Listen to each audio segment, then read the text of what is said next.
बोलिए वृंदावन बिहारी लाल की, कृष्ण कन्हैया लाल की। परम मंगलमय परात्पर अखिलेश्वर अखिल ब्रह्मांड नायक परात्पर परब्रह्म भगवान श्री कृष्ण की वांगमयी प्रतिमूर्ति श्रीमद्भागवत महापुराण आप सभी दूर दूर से आई हमारी माताएं बहनें श्रोतागण भक्तगण सभी भक्तों को जय श्रीमन्नारायण, जय श्री कृष्णा, राधे राधे, जय गौरी गोपाल। कैसे हैं आप सब? आप सब अच्छी रहें, सदा स्वस्थ और सुखी रहें, यही मंगल कामना भगवान श्री सीताराम भगवान के चरणों में, भगवान श्री राधा कृष्ण भगवान श्री तिरुपति बालाजी के चरणों में। हमारे परम पूज्य स्वामी जी, परम पूज्य गुरुदेव भगवान हमारे बीच में हैं, इनका आश्रय हमें मिला और इनके श्री चरणों में बैठ कर के कुछ सीखने का, पढ़ने का। दास यदि आपसे कुछ कह पा रहा है तो पूज्य गुरु जी की वाणी ही है। आप हमारे पूज्य गुरुदेव भगवान हैं, डॉक्टर श्री श्याम सुंदर पारासर जी, जिनकी वाणी से हम लोगों ने बहुत कुछ सीखा है। हमारे ये तो चलती फिरती यूनिवर्सिटी है सनातन की, चलते फिरते ज्ञान के सागर हैं और करुणा के सागर हैं। परम पूज्य गुरु जी हमारे, आपने अपने जीवन में हजारों भगवान की, भागवत जी की कथाएं की, राम जी की कथाएं की, और हम जैसे तमाम बच्चों को, हम जैसे तमाम भटके हुए समाज को आपने अपनी वाणी से, भागवत जी से राह दिखाई। हम तो गुरु जी के दास हैं, चरणों की रज हैं। एक बार पूज्य गुरु जी के लिए तालियां, श्री श्याम सुंदर पारासर जी के लिए। आप विद्यार्थी थे जब वृंदावन में पढ़ने आए, और जब पढ़ने आए वो जब पढ़ते थे तब पूज्य गुरु जी की कथाएं सुनने के लिए हम लोग जाते थे। और सुनते केवल ऐसे नहीं कि केवल सुनते थे, हम लोग विद्यार्थी थे तो पढ़ते थे, तो गुरु जी की भागवत पढ़ने के भाव से सुनते थे। मतलब ये भागवत आप जैसे श्रोता हैं तो सुनने के भाव से सुनते हैं, हम लोग पढ़ने के भाव से सुनते थे कि गुरु जी ने इस श्लोक की व्याख्या की है तो हमने जैसी पढ़ी है वैसी व्याख्या है, क्या अंतर है, और अंतर है तो हम कैसे अपने आप को सुधार सकते हैं। तो बहुत सारी चीज़ें, बहुत सारा ज्ञान, बहुत सारी बातें, मतलब शुरुआती में भगवान की ऐसी कृपा हुई कि गुरुजनों का संग मिला और बहुत कुछ सीखने को मिलता चला गया। इसलिए हमें सीखते रहना चाहिए। तो ये हमारे पूज्य गुरुदेव भगवान हैं जिनसे हमने बहुत कुछ सीखा है और आज भी सीखते रहते हैं। आपकी वाणी हम सबको कृतार्थ करती रहती है। ऐसे पूज्य गुरु जी के चरणों में दास अनिरुद्ध का कोटि कोटि दंडवत प्रणाम नमन। आप सभी को जय श्रीमन्नारायण। पुनः भगवान की कथा जीव मात्र के कल्याण के लिए है। भागवत जी में सबसे पहले वेद व्यास जी ने 17 पुराण लिखे। वेद व्यास जी ने कितने पुराण लिखे? 17। पर 17 पुराण लिख कर के भी शांति नहीं मिली। तब नारद जी ने कहा कि आपने भागवत जी की रचना अभी तक नहीं की।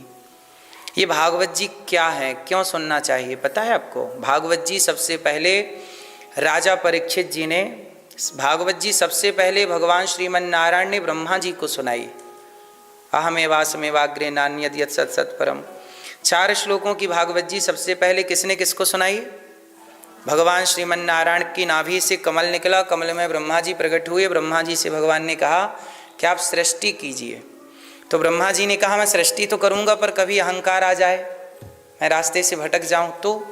तब भगवान ने भागवत जी सुनाई, बोले भागवत जी सुन लो, फिर भटकाव नहीं होगा। तो सबसे पहले भगवान श्रीमन नारायण ने किसको किस भागवत सुनाई? ब्रह्मा जी को। फिर ब्रह्मा जी ने अपने पुत्र देवर्षि नारद जी को भागवत सुनाई। फिर नारद जी ने देखा कि व्यास जी उदास हैं, तो व्यास जी को भागवत सुनाई। व्यास जी साक्षात भगवान श्रीमन नारायण के अवतार हैं, 24 अवतारों में एक। चूँकि परंपरा, सनातन की परंपरा बनी रहे, गुरु परंपरा बनी रहे, इसलिए इस बात को अमल में लाए कि देवर्षि नारद जी ने वेद व्यास जी को सुनाई। फिर वेद व्यास जी ने भागवत जी 4 श्लोकों से 18,000 श्लोकों की रचना की। क्योंकि 4 श्लोक हम कह के चले जाएं वो तो 4 मिनट में हो जाएगा, उसकी व्याख्या भी समझदार समझ जाएंगे, पर सामान्य जनमानस उस रहस्य को नहीं जान पाएगा, इसलिए उस रहस्य को जनाने के लिए उसका विस्तार किया। तो 4 श्लोकों का विस्तार कितने श्लोकों में हुआ? 18,000 श्लोकों में। और वही भागवत जी वेदव्यास जी ने तैयार की। और जब वेदव्यास जी ने भागवत जी की रचना की तो सबसे वाला बड़ा प्रश्न ये खड़ा हुआ कि भागवत जी तैयार तो हो गई, पर पहला श्रोता किसे बनाए और पहला वक्ता किसे बनाए? अब किसे बनाए, योग्य कौन? तब वेदव्यास जी के पुत्र हैं श्री सुखदेव भगवान, जो जन्म लेते ही चल पड़े थे। यम प्रव्रजंत मनुपेतमपेत कृत्यम द्वैपायनो विरह कातर आजुहाव। सुखदेव भगवान अपनी माँ के गर्भ में लगभग 12 वर्ष रहे। सुखदेव जी की कथा आप सब जानते हैं कि एक बार भगवान शंकर माता पार्वती को लेकर के अमरनाथ गए। माता पार्वती जी ने कहा कि प्रभु, ये आपने गले में मुंडों की माला पहन रखी है, ये किसके मुंड हैं? शंकर जी बोले कि और किसी के नहीं हैं, आपके हैं सारे। पार्वती जी बोली, क्यों मजाक कर रहे हैं, मैं तो सामने खड़ी हूँ। भोलेनाथ बोले, नहीं नहीं, आप पिछले जन्म में दक्ष की पुत्री थीं, चली गई, शरीर छूट गया, तो फिर आपका वियोग हम सह ना पाए तो ये आपको धारण कर रखा है। तो पार्वती जी बोली कि हम बार बार चले जाते हैं, आप जाते ही नहीं, ऐसे क्या खाया पिया है भाई, हमें भी बता दीजिए। तो भगवान शिव ने कहा कि मैंने अमर कथा सुनी है, और जो ये अमर कथा श्रवण कर लेता है वो जन्म मृत्यु के चक्र से, देखो भागवत क्यों सुननी चाहिए? बार बार हम लोग ना पुनरपि जननम पुनरपि मरणम पुनरपि जननी जठरे सनम, ये जन्म मृत्यु का चक्र है। हमारे सनातन में मोक्ष की बात कही गई है। किसकी बात कही गई है? और मोक्ष की बात केवल सनातन में है। सब लोग स्वर्ग और नरक की बातें करते हैं। हर मजहब पंथ में आप झांक करके देखिएगा, सब जगह बातें किसकी हैं? केवल स्वर्ग की, जन्नत की बातें हैं, स्वर्ग की, नरक की बातें हैं। लेकिन मोक्ष की बात कहीं है तो केवल सनातन में।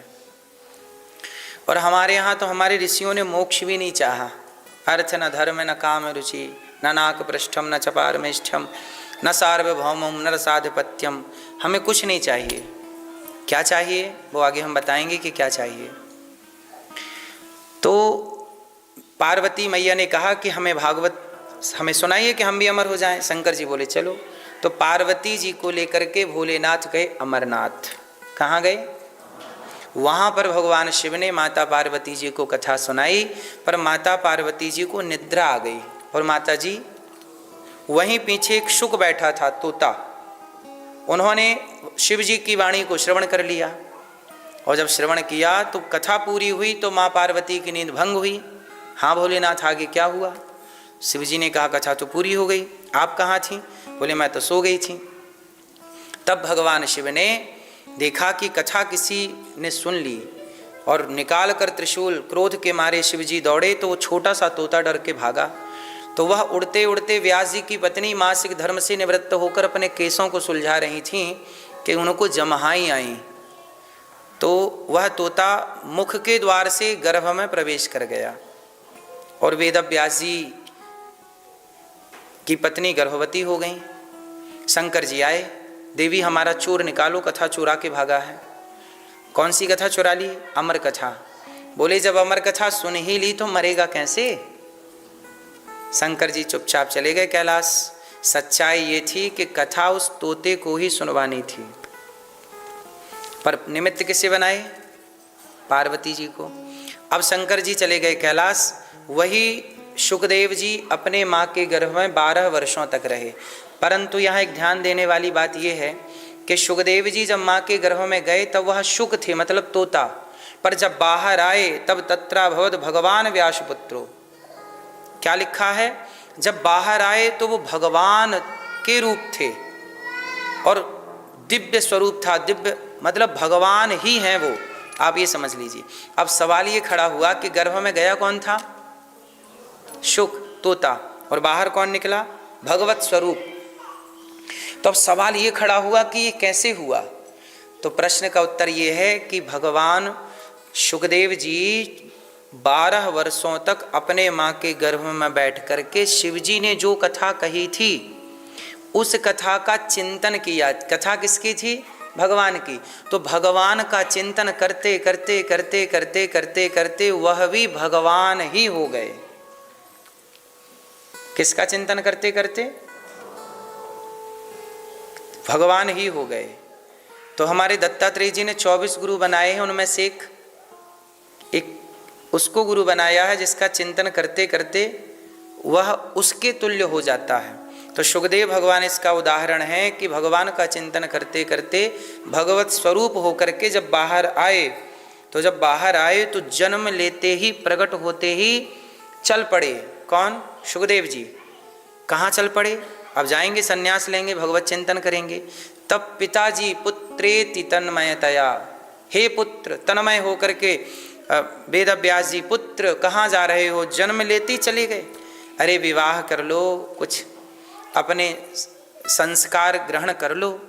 तब सुखदेव जी ने कहा कि नहीं, मैं अब लौट नहीं सकता। तब सुखदेव जी जाकर के समाधिस्थ हुए। तब फिर आगे की चर्चा ये है कि वेद व्यास जी ने अपने शिष्यों को भागवत जी के कुछ मंत्र श्लोक रटाए। कहा कि जाओ कह दो, क्या कह दो? कि भगवान कितने सुंदर हैं, भगवान कितने सुंदर हैं। तो श्लोक रटा करके भेज दिया। वरहा पीडम नटवर वपुः कर्णयो कर्णिकारं बिभ्रद्वासः कनककपिशं वैजयन्तीं च मालाम्। अब सुखदेव भगवान ने जब सुना कि भगवान कोई इतना भी सुंदर होगा, हमने कभी ना सोचा, कोई इतना भी सुंदर होगा, हमने कभी ना सोचा। श्यामल श्यामल सुंदर सुंदर, श्यामल श्यामल सुंदर सुंदर, एक बांसुरी वाला देखा, कोई इतना भी सुंदर होगा। श्री चरणों में हमने कभी ना सोचा। तो भगवान कितने सुंदर हैं। वरहा पीडम नटवर वपुः कर्णयो कर्णिकारं बिभ्रद्वासः कनककपिशं वैजयन्तीं च मालाम्। रन्ध्रान् वेणोरधरसुधया पूरयन् गोपवृन्दैर्वृन्दारण्यं स्वपदरमणं प्राविशद्गीतकीर्तिः। सुखदेव भगवान जैसे ही प्रकट हुए तो वेद व्यास जी ने कि श्लोक रटा के भेजा कि कह दो कि प्रभु हैं। सुखदेव जी को लगा कितने सुंदर हैं, कोई होगा। सुखदेव जी की समाधि लगी, फिर खुल गई, फिर लग गई। तब वेद व्यास जी ने दूसरा श्लोक रटा करके भेजा। अहो वकीयम स्तनकालकूटम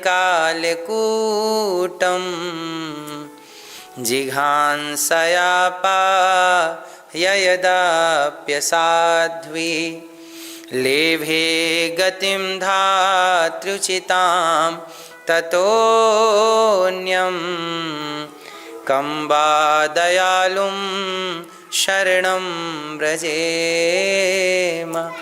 अब भगवान के बारे में कहा कि भगवान कितने दयालु हैं। भगवान कितने दयालु हैं, कितने दयालु हैं बताओ आप लोग। अहो वकीयम, कितने दयालु हैं भगवान बताओ।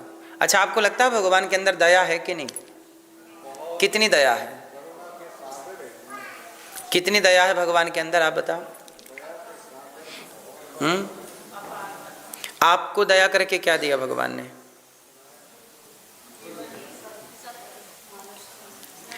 भगवान इतने दयालु हैं कि पूतना मारने आई थी।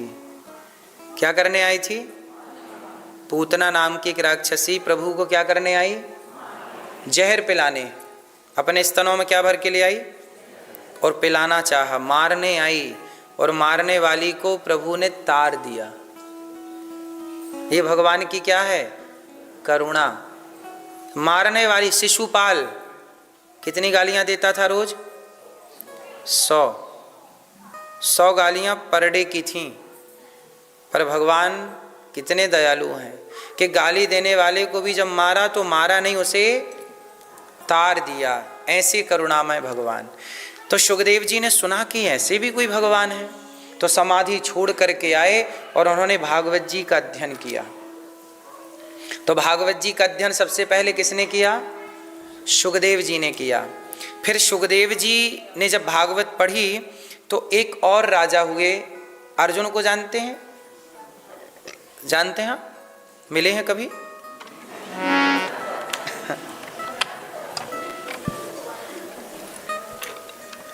अर्जुन के पुत्र को जानते हैं?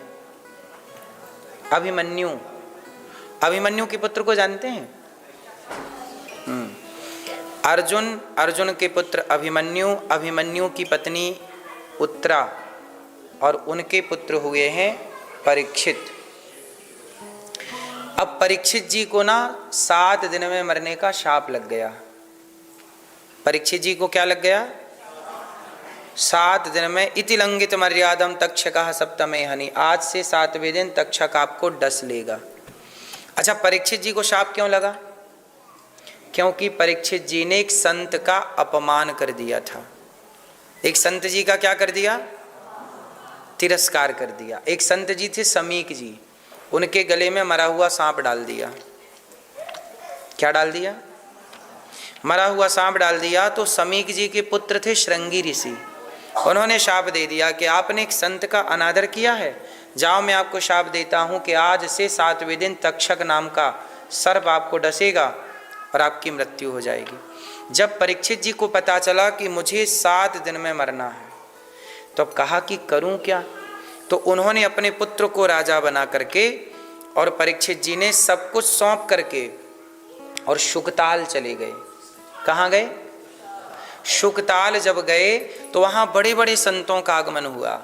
वहीं पर सुखदेव जी आए और सुखदेव जी को प्रणाम करके चरणों का पूजन करके राजा परीक्षित जी ने कहा कि गुरुदेव मुझे 7 दिन में मरना है, बताइए मैं क्या करूं? मैं क्या करूं? तब सुखदेव जी ने अब राजा परीक्षित जी को 7 दिन में जिसे मरना है और 7 दिन में उसकी मुक्ति यदि उसे चाहिए तो क्या करें? तो भागवत सुनना चाहिए। तब सुखदेव जी ने राजा परीक्षित जी को क्या सुनाई? अब भागवत सुनाई। जिसके पास समय कम है, अब भागवत क्यों सुननी चाहिए? भागवत हमें क्या करती हैं? पाप से मुक्त करती हैं। अच्छा, पाप से मुक्त कैसे करती हैं? जैसे कमरे में अंधेरा है और अंधेरे को समाप्त करना है तो क्या करना पड़ेगा बताइए? प्रकाश कर दीजिए, लाइट जला दीजिए, दीपक जला दीजिए। प्रकाश होते ही अंधकार अपने आप नष्ट हो जाएगा। हो जाएगा? प्रकाश के आते ही अंधकार अपने आप नष्ट हो जाएगा। उसी तरह भागवत के होते ही पाप अपने आप नष्ट हो जाता है। आप लोगों ने कोई पाप किए हैं?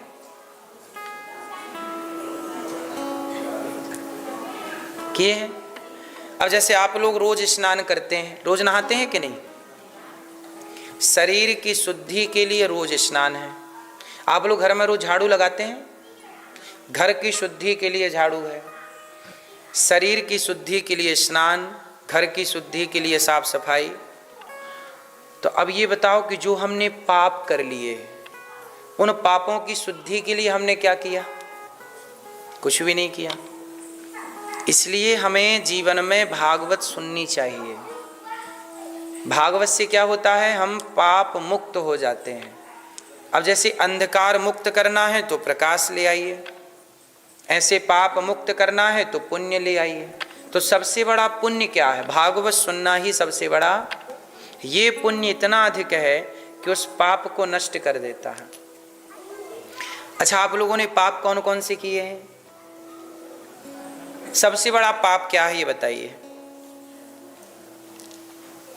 सबसे बड़ा पाप किसे कहते हैं? आप बताओ। जीव हत्या सबसे बड़ा पाप, सही? आप बताओ भैया। है? हाँ, नहीं असत्य समपातक पुंजा, झूठ बोलना पाप है, नदी किनारे सांप है।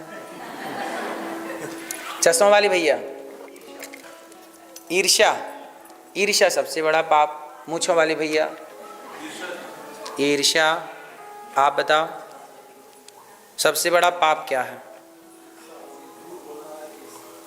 आप पीछे वाले भैया,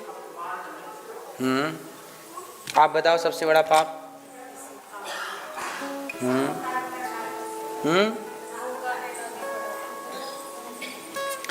चलो, सबसे बड़ा पाप क्या है? सबसे बड़ा पाप है असत्य, झूठ बोलना, जो कि आप लोगों ने कहा। जीव हत्या, झूठ बोलना, निंदा करना, चुगली करना, ये सब पाप की श्रेणियां हैं। और हम लोग चाह कर कई बार जाने अनजाने में ये पाप करते हैं। चाह कर या ना चाह कर झूठ बोल देते हैं, निंदा कर लेते हैं, ईर्ष्या कर लेते हैं, जबकि होना कुछ नहीं है। निंदा करने से कुछ होना नहीं है। अब देखो हम लोग यहाँ बैठे हैं, अब हम किसी की निंदा करने लग जाएं, किसी तीसरे व्यक्ति की, उसे तो पता ही नहीं ना कि हमारे बारे में यहाँ बातें चल रही हैं, लेकिन हम लोग उसकी चर्चा करके पाप कमा रहे हैं। क्या कमा रहे हैं? कई बार व्यक्ति, जैसे आप गलत नहीं हैं, लेकिन निंदा करने वाले ने आपको आरोपित कर दिया, नहीं नहीं आप तो गलत हैं, आप तो गलत, तो वो पाप आपके खोपड़ी चला जाएगा। अब जैसे मैं एक सिचुएशन आपके सामने रखता हूँ, आप लोग बताइएगा। अभी एक कथा है, वो कथा ये सिद्ध करेगी कि देखो आप लोग कहाँ गलत होते हैं। एक राजा थे, अभी मैं एक कहानी सुना रहा हूँ, फिर उसके बाद उसका उत्तर आपसे मांगूंगा, इसलिए ध्यान से सुनिएगा, फिर आंसर सबको देना होगा। एक राजा थे, उन्होंने भंडारा किया, लंगर, ब्राह्मणों को बुलाया, जितने ब्राह्मण थे, आओ आओ पंडित जी आइए, हम आपको भोजन कराएंगे। कल की तारीख निश्चित की गई, 12 बजे आपको आना है भोजन में। अब सब ब्राह्मण आ गए, जनता जनार्दन आ गई, दीन दुखी भी आ गए, सब बैठे लाइन में। राजा ने भोजन परोसा। संयोग किया हुआ, क्या हुआ कि भोजन बन रहा था खुले में, खुले आसमान में, तो खीर पक रही थी, और ऊपर से ना एक बाज सांप को लेके जा रहा था, जहरीला। उस संयोग से उसके पकड़ से सांप छूटा और जाके खीर में गिर गया। अब वो पूरी खीर सांप के जहर से जहरीली हो गई। अब सांप तो नीचे जाके खीर में बैठ गया, मर तो गया, लेकिन जहर तो गल दिया ना उसने, पूरी खीर जहरीली। अब वही जहरीली खीर सारे पंडित जियों को, ब्राह्मणों को परोस दी गई। और जब परोसी गई तो सारे ब्राह्मण खीर खाते ही वहीं बैठे बैठे सारी पंक्ति मर गई, सबकी मृत्यु हो गई। अब जब मृत्यु हुई तो किसकी मृत्यु हुई? ब्राह्मण की। तो ब्रह्म हत्या आई। कौन आया? जैसे गाय की हत्या करने से हमें क्या लगता है? गौ हत्या लगती है। बालक की हत्या करने से बाल हत्या लगती है। ऐसे ब्राह्मण की हत्या करने से ब्रह्म हत्या लगती है। तो अब ब्रह्म हत्या आ गई। अब वो ये ढूंढने लगी कि मैं किस पर चढ़ूं, मतलब किसको पकड़ूं। अब मुझे आप लोग बताइए कि उन ब्राह्मणों की हत्या का दोषी कौन, पापी कौन, वो हत्या किसके सिर पे चढ़े? बताइए। राजा के ऊपर जाए? किसके ऊपर? भाई बाज तो पक्षी है, उसे क्या पता कि नीचे खीर पक रही है।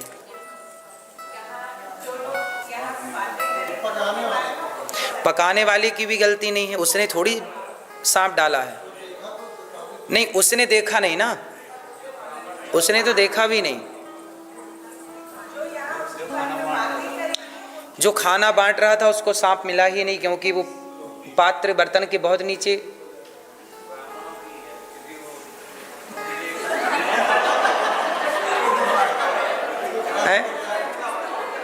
है ब्राह्मणों की गलती, क्योंकि वो खाने गए।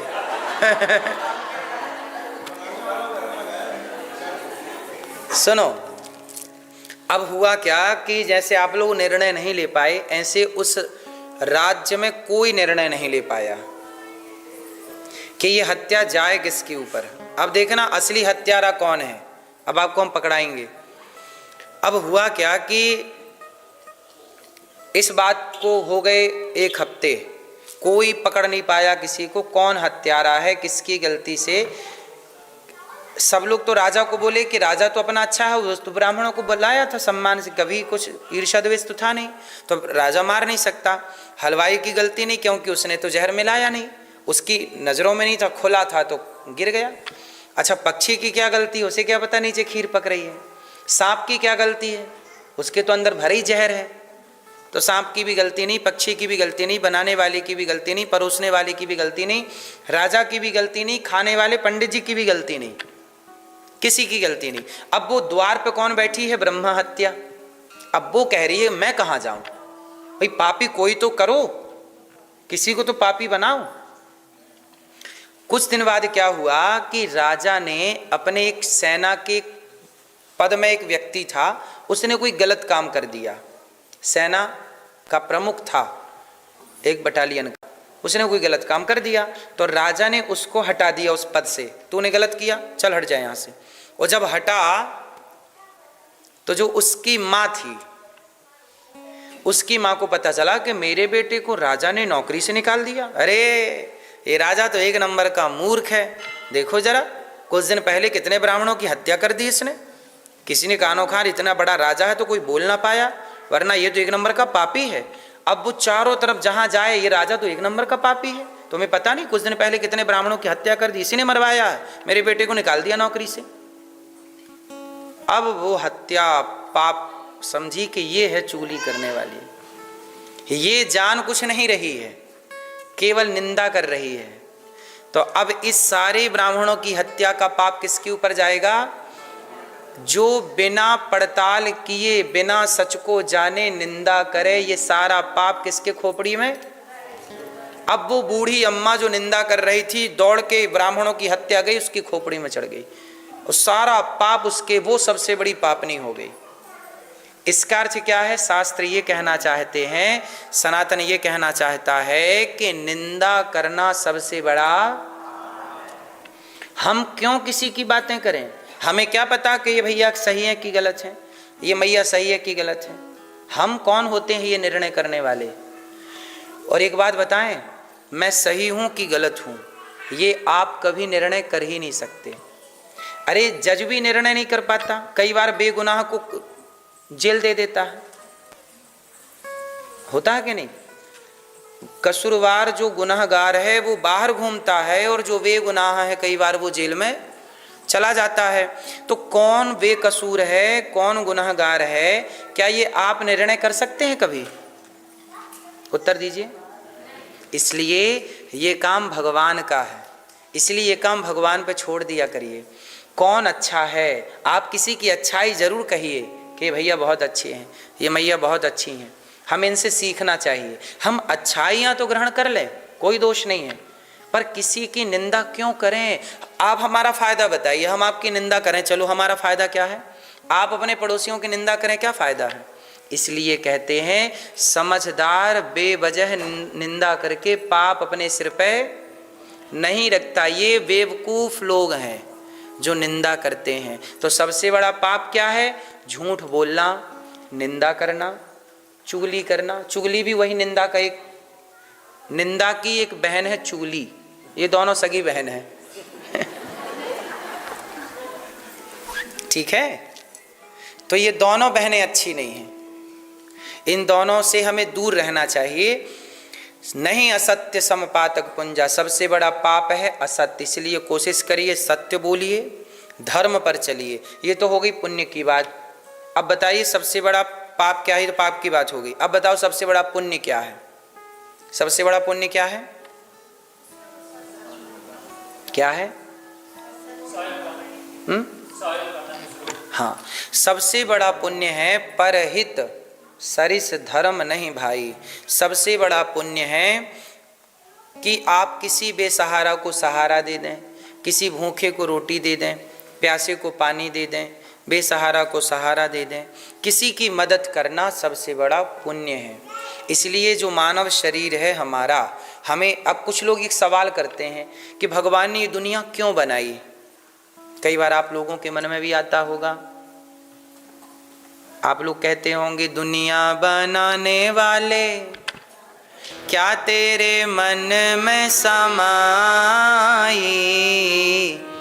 काहे को दुनिया बनाई तूने, काहे को दुनिया बनाई।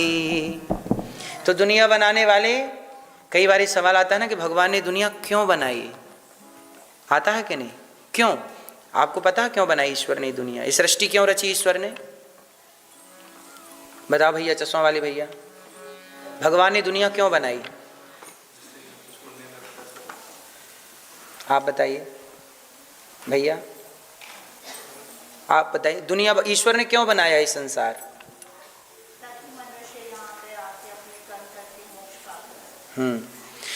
भगवान ने ये संसार इसलिए बनाया है कि आप जाओ, मैंने 84 लाख योनियां बनाई हैं, जाओ, आप जाओ और आप अच्छे कार्य करो। ईश्वर ने हमें क्यों भेजा है? अच्छे कार्य करने के लिए, क्योंकि कुत्ता अच्छे कार्य नहीं कर सकता ना, बिल्ली अच्छे कार्य नहीं कर सकती। कुत्ते 84 लाख योनियां हैं कि नहीं? कोई किसी की हेल्प नहीं करता, करता है? अब जैसे बंदर को देखिएगा, जो बंदरिया होती है ना, वो अपने बच्चे को दूध तो पिलाती है। बंदरिया अपने बच्चे से इतना प्रेम करती है कि बंदरिया का बच्चा मर भी जाए तो मरे हुए बच्चे को 10-15 दिन तक लिए घूमती रहती है, जब तक वो सड़ ना जाए। इतना प्रेम करती है बंदरिया अपने बच्चे से। पर वही बंदरिया आप यदि उसके बच्चे को कुछ खाने को दोगे ना, तो वो बच्चे को छीन लेगी बच्चे से और खुद खा जाएगी। यदि आप एक केला देंगे, रोटी देंगे, कुछ भी दीजिए, तो बंदरिया कभी अपने बच्चे को खाने नहीं देती, छीन लेती है और दूध पिलाने लगती है। छाती से चिपटा लेगी, दूध पिलाएगी, खाने नहीं देगी, उसका छीन के खा जाएगी। सही है? वो ये जानती है मेरा बच्चा है, इसे दूध पिलाना है, पर वो उसे खाने नहीं देगी। ये बंदरिया है, ठीक है? अब जैसे चिड़िया को आपने देखा होगा, एक चिड़िया अपने बच्चों के लिए क्या करती है? दूसरे चिड़िया के अंडे ले आती है, दूसरे चिड़िया के बच्चे ले आती है और अपने बच्चों के मुंह में डाल देती है। सही है? ऐसी करती है ना। छोटी मछली बड़ी मछली क्या करती है? छोटी मछली को खा जाएगी, वो छोटी और उससे छोटी को खा जाएगी। ऐसी है? इसका अर्थ ये है कि ये जीव जंतु जो है ना, ये अपने परिवार का भरण पोषण तो करना जानते हैं, पर औरों की सेवा करना नहीं जान। आप किसी भी योनि में झांक के देखिएगा, शेर शेरनी अपने बच्चे का पालन करती है पर दूसरों को खा जाती है ना? अपने बच्चे को दूध पिलाएगी पर दूसरे के बच्चे को मारेगी। ऐसे ही है।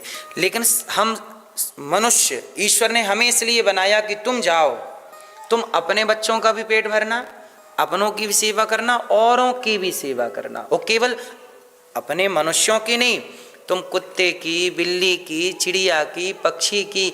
इसलिए हमारे सनातन में आप जरा ध्यान से देखिए, शंकर जी के वाहन है नंदी, ठीक है? दुर्गा मैया के वाहन है शेर, गणेश जी के वाहन है चूहा, शंकर जी के गले में है सांप, भगवान नारायण के वाहन है गरुड़, हैं? कार्तिकेय जी के वाहन है मोर।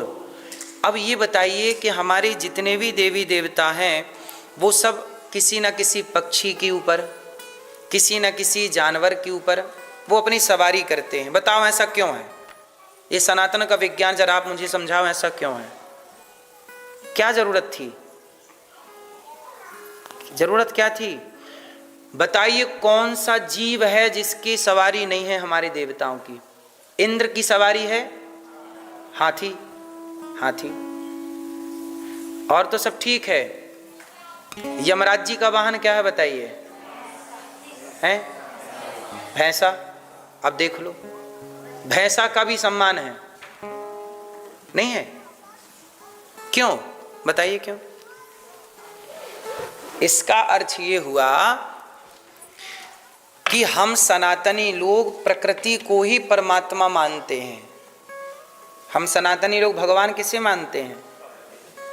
इसलिए भगवान को जरा समझिए। बोलो भगवान, बोलिए भगवान। भगवान में कितने अक्षर हुए? मात्रा सहित 5। भगवान का फुल फॉर्म क्या हुआ? भगवान का फुल फॉर्म हुआ प्रकृति। कैसे? भगवान में भा मतलब भूमि, गा मतलब गगन, वा मतलब वायु, भगवा आ मतलब अग्नि, ना मतलब नीर, नीर मतलब पानी, पृथ्वी जल वायु अग्नि आकाश, यही है पंच तत्व। ये पूरी सृष्टि किससे बनी है? पंच तत्व से।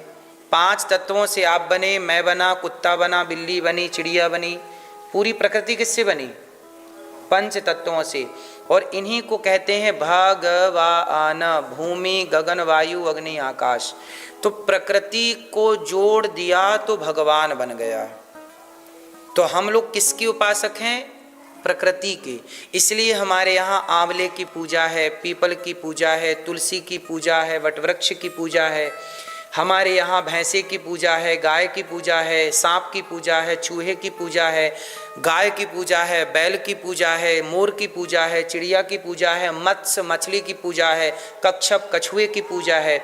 मतलब प्रकृति का कौन सा हिस्सा हमने छोड़ा है? पहाड़ों की पूजा है, गिरिराज जी की पूजा है,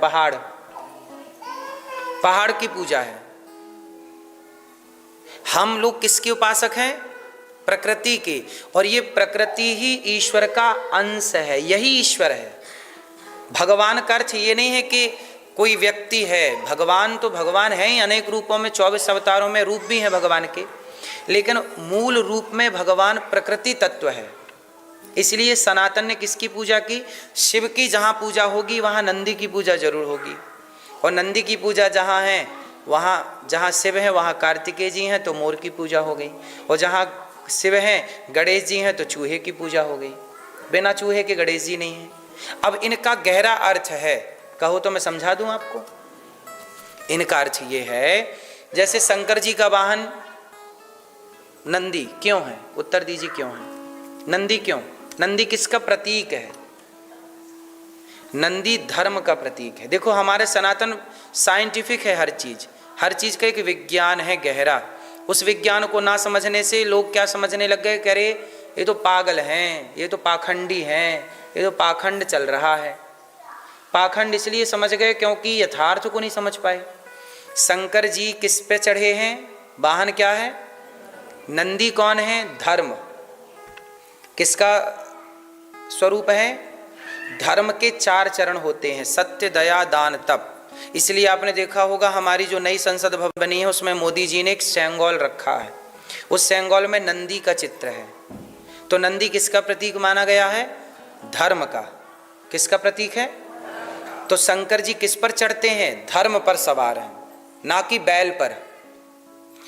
एक्चुअली क्या है, आप उसे बैल कहते हैं, एक्चुअली बैल नहीं है वो धर्म है। शंकर जी की सवारी बैल नहीं, शंकर जी का वाहन। शंकर जी किस पर चढ़े हैं? धर्म पर। और धर्म के चरण कितने हैं? 4। लेकिन आपने देखा होगा शंकर जी के मंदिर में जो नंदी है, इनके कितने पैर बाहर कितने पैर अंदर हैं? ध्यान से देखा कभी आपने? नंदी जी के 3 पैर अंदर की ओर हैं और 1 पैर बाहर। अब 1 पांव बाहर क्यों है, 2 क्यों नहीं, या चारों अंदर क्यों नहीं है? जबकि नंदी कभी भी नंदी बैठता है तो चारों पांव अंदर करके बैठता है। सहज में जो कहीं बैल आपको दिख जाए और वो बैठा दिखेगा तो सहज में तो चारों पांव, यदि उसे लगेगा कि आप उसके पांव दबाने वाले हैं, सेवा करने वाले हैं, यदि वो आपको परिचित है तो 1 पांव बाहर कर लेता है। जैसे हम गाय की सेवा करते हैं ना, और यदि हम गाय के पास बैठे हैं और गाय हमें जानती है या नंदी हमें जानता है तो वो पांव 1 बाहर कर लेता है। वो ये चाहता है कि आप उसके पांव दबाइए, छूइए, उसको सहलाइए, इसलिए। लेकिन सहज में वो चारों पांव अंदर करता है। तो फिर शंकर जी वाला नंदी 1 पांव बाहर क्यों किया है? इसका अर्थ समझे हैं? इसका अर्थ ये है कि धर्म जब सतयुग आता है तो सतयुग में धर्म के 4 पांव होते हैं। सतयुग में धर्म के 4 चरण होते हैं, सत्यवी, दयावी, दानवी और तपवी। लेकिन जब त्रेता आया तो धर्म का 1 पांव टूट गया। द्वापर आया तो धर्म के 2 पांव टूट गए। कलयुग आया तो कलयुग में धर्म के 3 पांव टूट गए। कलयुग में क्या है और क्या नहीं है? कलयुग में सत्य नहीं है। क्या नहीं है? कलयुग में सत्य का पांव टूट चुका है, इसलिए सत्य की संभावना, उम्मीद कम है। सत्य दया, दया का पांव टूट गया। 99.99% लोग मांसाहारी हैं। यदि मांसाहारी हैं मतलब ये दयाहीन है। दयावान होते तो मांस खा रहे हो, इससे ये सिद्ध हो रहा है कि आपके अंदर दया मर चुकी है। तो कलयुग है ना, तो सत्य टूट गया, दया टूट गई और तप टूट गया। कलयुग में तपस्वी नहीं है कोई, तप कहाँ कर पाता है। 3 घंटे कक्षा में ठीक से बैठ नहीं पाते लोग, 3 घंटे की तपस्या नहीं है। पहले तो ऋषि मुनि हजारों साल तपस्या करते थे, ईश्वर का ध्यान चिंतन। अब 3 घंटे में कमर दर्द हो जाती है ना। तो कलयुग में 3 पांव टूट चुके हैं। कलयुग में एक पांव सलामत है अभी, और वो है दान। क्या है? केवल दान के बल पर सनातन संस्कृति टिकी है। इसलिए आप लोग जब दान करते हैं तो धर्म का वही पांव है आगे की ओर, नंदी का पांव। एक पांव जिंदा है, मतलब एक पांव है। कौन सा पांव? दान। आज ये बताइए कि आप लोग यहाँ बैठ के हम और आप चर्चा कर रहे हैं, यदि आपने दान ना किया होता, सहयोग ना करते, तो क्या ये मंदिर होता? मंदिर ही नहीं होता तो ये बैठने की जगह नहीं होती, तो फिर हम और आप बैठते ही नहीं, फिर चर्चा क्या होती? फिर क्लबों में तो लोग जाते, दारू तो पीते, भागते घूमते, पर ये धर्म की बातें ना होती। तो आज धर्म की बात कहीं हो रही है तो किसके बल पर? दान के बल पर। गौरी गोपाल आश्रम में 323 माताएं रहती हैं, 30,000 लोग पर डे भोजन करते हैं। वहाँ पर 175 बच्चे निःशुल्क पढ़ते हैं। आप में से कितने लोग गौरी गोपाल आए? आप दीदी भी आई थी, भैया भी आए थे, और आप सबने देखा है वहाँ की सेवाएं। ये सारी सेवाएं अब बेसहारा। अभी मैं जिस दिन आया यहाँ पर, हमारी एक माँ अंतिम सांस ले रही है, मतलब अति वृद्ध हो गई हैं। उनकी एक बेटी है। हमने बेटी को बोला कि ये देखो, ये गौरी गोपाल में हमारी माएँ हैं, टीवी पे आप देख सकते हैं, ये हमारी वो माएँ हैं जिनको बच्चों ने घर से निकाल दिया है। अब आप देखिए कि एक माँ हमारी हैं जो बिल्कुल वृद्ध हैं, जिनको आखिरी सांस चल रही है। ये देखो सब ये हमारी माएँ हैं। ये पीली साड़ी दिख रही है मैया की, ये डंडा है, ये मैया की अंतिम सांसें अब चल रही हैं, अति वृद्ध हो गई हैं। तो क्या हुआ कि इनकी बेटी को हमने फ़ोन लगाया कि आप आ जाओ, माँ के दर्शन तो कर लो। तो बेटी ने मना कर दिया, बोले हम नहीं आएंगे। तो उन माँओं की अंतिम मृत्यु के बाद कंधा देना, तेरवी भी हम ही करते हैं वहाँ। इन माँओं का समय पे नाश्ता, समय पे भोजन, दवाई, चाहे 5 लाख की दवाई हो, चाहे 10 लाख का इलाज हो, फ्री कराते हैं माँओं की सेवा।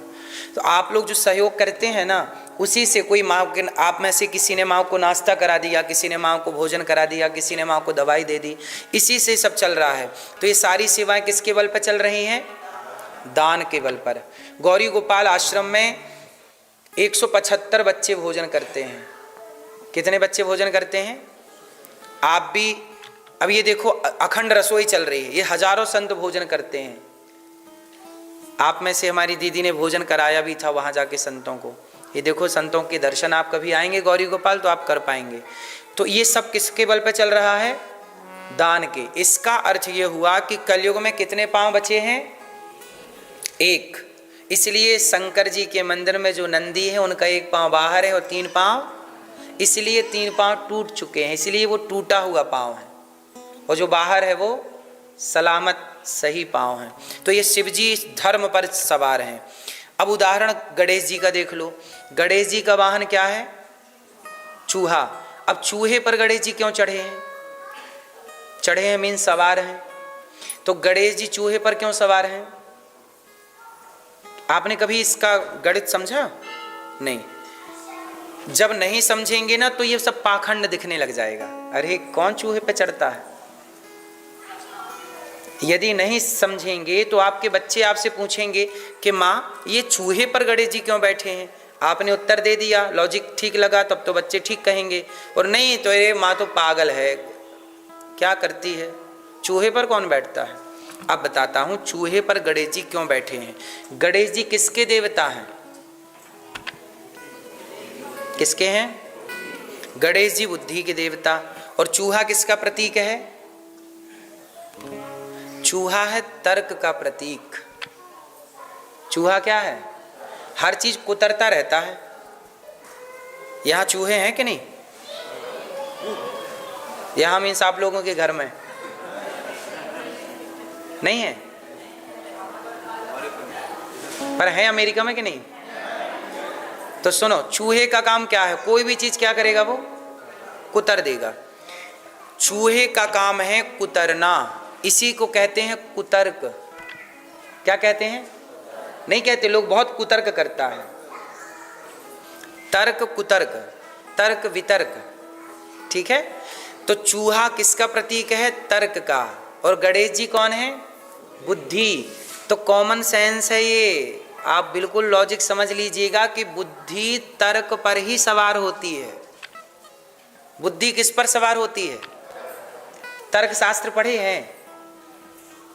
तर्क शास्त्र होता है हमारे सनातन में। तर्क जैसे अर्थशास्त्र होता है, अर्थशास्त्री होता है, जैसे सीए लोग अर्थशास्त्र ही पढ़ते हैं, ऐसे एक तर्क शास्त्र होता है, ठीक है। तर्क शास्त्र क्या है? तर्क क्या है? मैं उदाहरण से दो चार उदाहरण। भगवान है तो दिखते क्यों नहीं? ये क्या हो गया? ये तर्क है। आपसे कोई तर्क, आपका बच्चा पूछ ले, पिताजी ये भगवान दिखते क्यों नहीं है? भगवान है तो खाते क्यों नहीं है? भगवान है तो बुलाने पे आते क्यों नहीं है? ये तर्क है। और तर्क को कौन काटेगा? हाँ, तर्क को बुद्धि उत्तर देगी। और तर्क को बुद्धि किससे उत्तर देगी? तर्क से ही उत्तर देगी। जहर, किसी को सांप डस लेता है तो सांप का जहर कौन काटेगा? उस मरीज को डॉक्टर जहर ही डालता है दवाइयों के द्वारा, जहर से जहर कट जाएगा। बोलो हाँ। ऐसे तर्क से तर्क कटता है। किससे क्या कटता है? आपने कभी हमारी प्रश्नोत्तरी देखी है?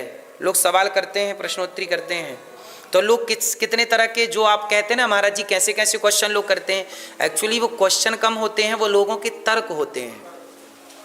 और तर्क एक लाइन का होता है, और हमें उस तर्क को काटने के लिए उत्तर भी तर्क में ही एक लाइन का देना होता है। इसलिए हमारा उत्तर हमेशा कितने लाइन का होता है?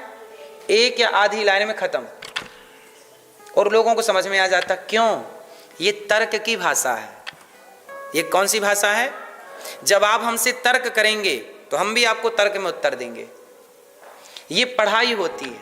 अब इसकी पढ़ाई हमने पढ़ी है तो हमें पता है, आपने नहीं पढ़ी तो आपको नहीं पता। तो ये एक प्रकार का ज्ञान है। मतलब आपकी इतनी बड़ी लाइन है और मेरी इतनी सी लाइन। वो कहावत सुनी होगी, 100 सुनार की, ये है। आपकी इतनी बड़ी, इतना पैराग्राफ और हमारी आधी लाइन, आधी वो एक पैराग्राफ पे भारी पड़ जाएगी। तो ये तर्क है, तर्क प्रभावी होता है। तो तर्क किस पर सवार होता है? मतलब बुद्धि किस पर सवार होती है? हाँ, तो गणेश जी बुद्धि हैं और चूहा कौन है? इसलिए गणेश जी चूहे पर सवार हैं, अर्थात बुद्धि तर्क पर सवार है। समझ में आई? तो चूहा मतलब ये चूहा नहीं, चूहा वहां तर्क है। वहां चूहे को किसके रूप में दिखाया गया है? तर्क के। उस जमाने में ना ये सब चीजें थीं, लोगों को समझाना था। अब उदाहरण दूसरा समझते हैं।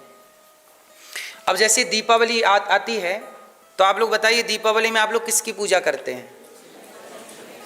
लक्ष्मी जी। और अब बताइए लक्ष्मी और गणेश जी का क्या संबंध है? लक्ष्मी नारायण पति पत्नी है, गणेश जी के साथ रिद्धि सिद्धि पति पत्नी है। लक्ष्मी गणेश का क्या संबंध है? आप लोग पूजा करते हो ना हर दीपावली में, बताओ क्यों?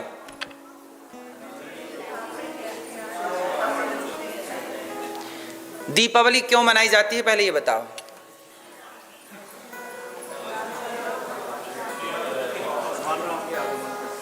राम जी वनवास से आए थे तो राम की पूजा होनी चाहिए ना। राम जी यदि वनवास से आए थे 14 साल पूरा करके, दीपक जलाए गए राम जी के आने में, तो पूजा जब राम जी की होनी चाहिए ना। किसकी पूजा होनी चाहिए? लेकिन वहां राम जी की पूजा दीपावली में ना सीता जी की पूजा है, ना हनुमान जी की पूजा है। किसकी पूजा है? इसका अर्थ ये है कि दीपावली, इसलिए देखो निबंध लिखोगे तो लिखना यही पड़ेगा कि राम जी के आने में हमने दीपावली मनाई, पर यह निबंध भी गलत है। क्योंकि वो तारीख लोगों को पता नहीं है और वो चल पड़ी परंपरा, तो लोग गलत को सच मानने लगे। अब निबंध ऐसे लिखना, मैंने भी ऐसे निबंध लिखा था।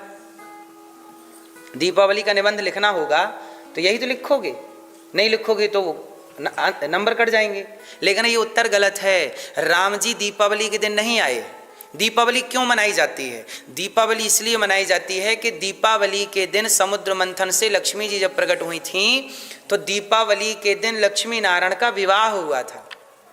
तो भगवान नारायण का लक्ष्मी जी से विवाह हुआ, इसलिए लक्ष्मी नारायण की पूजा होती है दीपावली के दिन दक्षिण भारत में, और उत्तर भारत में होती है लक्ष्मी गणेश की पूजा। अब लक्ष्मी गणेश जी की क्यों होती है, इसका उत्तर सुनिए। देखिए, हर चीज का कितना साइंटिफिक कारण है, पर हम लोग ना समझ पाए, पूजा तो खूब की, सिद्धांत ना समझा, और बाद में चिल्लाते रहे कि ये सब ठीक नहीं है। लक्ष्मी जी हैं धन की माता। लक्ष्मी जी कौन है? माता है। और गणेश जी कौन है? बुद्धि के देवता। तो लक्ष्मी जी कहाँ हैं? गणेश जी के पास। मतलब जिसके पास बुद्धि होगी लक्ष्मी वहीं होगी, बुद्धिमान के पास ही लक्ष्मी होती है। ये गणेश जी के संग लक्ष्मी जी खड़ी हैं। लक्ष्मी जी, अच्छा एक बात बताइए, जो बुद्धिमान होगा वही अमीर होगा, जो मूर्ख होगा वो कभी अमीर। लक्ष्मी जी कभी मूर्ख का चुनाव नहीं करती। आप कभी मूर्ख आदमी से विवाह नहीं करेंगे। वो विवाह के बाद भले बाद में पता चले जैसे विद्योत्तमा को बाद में पता चला कि मेरा पति एक नंबर का मूर्ख है। किसको पता चला? विद्योत्तमा नाम की एक स्त्री थी, बहुत विद्वान थी। उनके पति का नाम क्या था? कहा महाकवि कालिदास। महाकवि कालिदास एक नंबर के मूर्ख थे। जिस डाल पर बैठते उसी को काटते कुल्हाड़ी से। इतना घमंड था विद्योत्तमा को कि वो बड़े बड़े विद्वानों को शास्त्रार्थ में परास्त कर देती। विद्वानों को क्या कर देती? वो हरा देती। अपने विवेक, अपने इतनी ज्ञानवान थी, और इतना ज्ञान का अहंकार आ गया कि उसके पिता परेशान हो गए कि मेरी बेटी तो भरी सभा में बड़े बड़े लोगों का अपमान कर देती है। तो उनके पिता ने संकल्प ले लिया कि मैं अपनी बेटी का विवाह मूर्ख से करूंगा ताकि इसका घमंड। लेकिन अब मूर्ख मिले कौन? तो राजा ने टोली बनाई सेना की, जाओ जो सबसे बड़ा मूर्ख हो लेके आना। तो कालिदास जी मिल गए। कालिदास जी पेड़ की डाल पे बैठे थे, जिस डाल पे बैठे थे उसी को काट रहे थे। तो समझ गए कि भाई इस आदमी से बड़ा मूर्ख कोई नहीं। पकड़ के ले आए। अब पकड़ के लाए तो कालिदास जी से कहा कि सुनो, तुम्हारा ब्याह करेंगे पर तुम कुछ बोलना मत, तुम्हारी तरफ से हम लोग बात करेंगे, कह देंगे कि ये पंडित जी बड़े ज्ञानी हैं पर बोलते नहीं हैं, तुम्हारा उत्तर हम लोग देंगे। कालिदास जी बोले ठीक है ब्याह कर दो। अब वो चुपचाप बैठे, सभा में गए तो पत्नी कालिदास जी विद्योत्तमा के पिता ने कहा कि तुम्हारे लिए एक सुंदर लड़का लाए हैं, बड़ा ज्ञानी है। विद्योत्तमा की शर्त थी मैं बड़े ज्ञानी से, मैं उससे विवाह करूंगी जो मुझे शास्त्रार्थ में हरा देगा। तो अब पिताजी ने कहा कि ठीक है, ये बहुत बड़े ज्ञानी हैं। अब कालिदास जी को कह दिया था तुम चुप रहना, कुछ बोलना मत। ठीक है, अब कालिदास जी चुप। अब विद्योत्तमा भरी सभा लगी। विद्योत्तमा ने कहा कि मैं पहले चेक करूंगी कि मेरा होने वाला पति विद्वान है कि मूर्ख है। चेक कर लो, ये रहे बहुत बड़े ज्ञानी हैं ये, लेकिन एक शर्त है, ये इतने बड़े ज्ञानी हैं कि ये बोलते नहीं हैं, ये इशारों से जवाब देंगे। तुम्हें कुछ पूछना है तो इशारों से पूछो। किससे पूछना है? इशारों से। तो विद्योत्तमा ने इशारे से पूछा। कालिदास जी को लगा राम राम कह रही है कि एक मारूंगी। अच्छा, वो उसने पूछा क्या था कि ईश्वर एक ही है कि और भी कुछ तुम्हारी नजर में है? अब यहां गहराई के प्रश्न कर रही है वो। पर कालिदास जी तो मूर्ख, बोले अच्छा एक मारने का बोल रही है। कालिदास जी बोले तू एक मारेगी? मैं दो मारूंगा।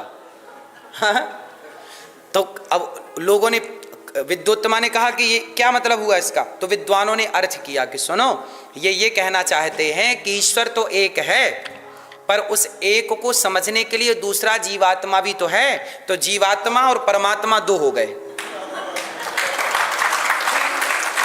भाई परमात्मा को इंगित कौन करेगा? ये ईश्वर है। यदि हम लोग ना होते तो ये भगवान है, ये सिद्ध कौन करता? कुत्ता तो सिद्ध कर नहीं सकता। कुत्ता, बिल्ली, गधा, चिड़िया ये सिद्ध नहीं कर सकती कि ये ईश्वर है, केवल आप सिद्ध कर सकते हैं। तो एक जीवात्मा, दूसरा तो ये दो। अच्छा, अब विद्योत्तमा ने इशारे से कहा मानो उसने पूछा कि 3 तत्व से काम हो जाएगा, सत्वगुण, रजोगुण और तमोगुण, इससे हो जाएगा काम? ये सृष्टि इसी से चल रही है ना। कालिदास जी को वो लगा, हे भगवान ये 3 पे आ गई, 3 मारेगी। तो कालिदास जी बोले 3, मैं 5 मारूंगा। अब कहा कि क्या मतलब हुआ इसका? बोले आप कह रही हैं कि गुण 3 है, सत्वगुण, रजोगुण, तमोगुण, पर तीनों गुण सब कुछ हैं, पर 3 गुण भी अधूरे हैं 5 गुणों के बिना। पंच तत्व क्या है? पृथ्वी, जल, वायु, अग्नि। यदि हमारे शरीर में पंच तत्व ना हो तो 3 गुण रहेंगे कहाँ? हमारे अंदर भी तो 3 गुण हैं, आपके अंदर भी 3, या तो सत्वगुण प्रधान होगा, या रजोगुण प्रधान होगा, या तमोगुण। या तो आप आलसी होंगे, या तो आप एनर्जेटिक होंगे, पूरे भरे हुए सत्वगुण, रजोगुण से तमोगुण से युक्त होंगे, या सत्वगुण से, या रजोगुण से, या तमोगुण से, या मिश्रित गुणों से युक्त होंगे आप। ठीक है। तो अब जैसे संत लोग सत्वगुण के धनी होते हैं, राजा लोग रजोगुण के, और सामान्य व्यक्ति तमोगुण के धनी होते हैं। आलसी मतलब तमोगुण, सात्विकता मतलब सत्वगुण, और राजाशाही मतलब रजोगुण। तो ये तीनों गुण तब काम करेंगे जब शरीर होगा। शरीर 5 तत्वों का है। तो कालिदास जी ने कह दिया अब विद्योत्तमा बोली मतलब ये 5 गुण जो हैं, पंच गुण तत्व, पृथ्वी, जल, वायु, अग्नि, आकाश, ये 5 से काम हो जाएगा? ये प्रश्न किया विद्योत्तमा ने। तो कालिदास जी बोले, हे भगवान ये 5 मारने का बोल रही है। तो कालिदास जी बोले तू 5 मारेगी? तो कालिदास जी बोले मैं एक मुट्ठिका मारूंगा, तेरे दांत टूट जाएंगे। तो उन्होंने ऐसी मुट्ठी बांध ली। अब विद्योत्तमा बोली ये क्या कहना चाहते हैं? बोली ये कहना चाहते हैं कि पंच गुण है, पंच तत्व, पृथ्वी, जलवायु, अग्नि, आकाश, ये अलग अलग है ना, तो कोई मतलब के नहीं है। यदि आपसे जल तत्व अलग हो जाए तो आप मर जाएंगे। ये अलग अलग हैं, तो इन अलग अलग से नहीं, ये ऐसे होने चाहिए, मतलब एक होने चाहिए। जब पंच गुण एक होंगे, 5 तत्व एक होंगे, तब शरीर चलेगा। तो कालिदास जी की बात उसको समझ में आई। उसे लगा यार बंदा तो होशियार है और विद्वान है, बिल्कुल सटीक जवाब दे रहा है। तैयार हो गई शादी के लिए। अब शादी हो गई। अब शादी हुई। शादी होने के बाद जब कालिदास जी ने बोला कुछ, तब समझ में आए तो 1 नंबर का मूर्ख है। और जब मूर्ख समझ में आया तो विद्योत्तमा ने अपने छत में ले जाकर के कालिदास जी को धक्का मार दिया, वही पहाड़ पे ले जाके। समझ गए आप लोग?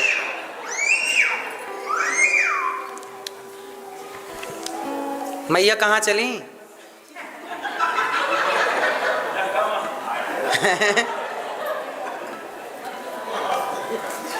तो विद्योत्तमा ने क्या किया? अपने पति को ऊपर से धक्का। पर संयोग जहां धक्का मारा तो वहां नीचे ना नवरात्रि का माता जी का यज्ञ चल रहा था। तो जब विद्योत्तमा ने धक्का मारा तो नीचे ना कालिदास जी के दांतों से ना जिह्वा कट गई, जीभ, और जीभ कट करके जाके उस हवन कुंड में गिर गई। और जब हवन कुंड में गिरी तो वहां पे माँ भगवती प्रकट हो गई। और माँ भगवती ने प्रकट होकर के कहा कि कालिदास बोल, तूने अपनी जिह्वा मुझे समर्पित कर दी, बोल तुझे क्या चाहिए। तो कालिदास जी मूर्ख तो थे ही, वो कह रहे विद, अब बोल तो पाए नहीं। तो वो बोले कि विद्योत्तमा ने धक्का मारा, वो बता रहे थे, तो वो ये बोले विद। तो माता जी को लगा कि विद्या मांग रहा है, जा मैं तुझे विद्या देती हूँ। तो वो कालिदास जी मूर्ख से बहुत बड़े, जिन्होंने रघुवंशम महाकाव्य की रचना की। तो ये कालिदास जी की हिस्ट्री है। तो कहने का अर्थ ये है कि स्त्री जो होती है वो हमेशा विद्वान का, बुद्धिमान का वर्ण करती है। स्त्री कभी मूर्ख का वर्ण वो धोखे से मिल जाए अलग विषय है।